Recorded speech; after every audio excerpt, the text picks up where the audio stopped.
Good morning, good morning. Yan. So meron tayong ginagawa ngayon, guys.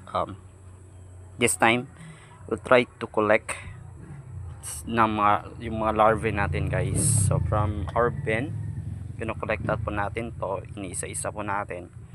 Okay. So meron po tayo dito. Okay. Ito yung ginagawa po natin. Kasi yung behavior ng larvae, guys, pumapailalim din po sila. Okay. Pumapailalim po sila. So meron po tayo dito. Yan, naganda rin po tayo ng ilang pagkain. Tapos dito. Check natin, guys. So yan. Ganda rin po sila dito banda.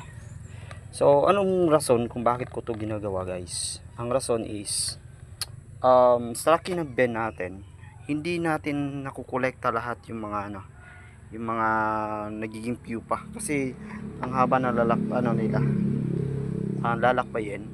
Okay, hindi tayo nakakolekta. Tapos may napansin po ako doon banda, marami pong turn into fly na. So at saka napansin ko rin napakarami marami akong binagsak na pagkain. So overfeed kumbaga.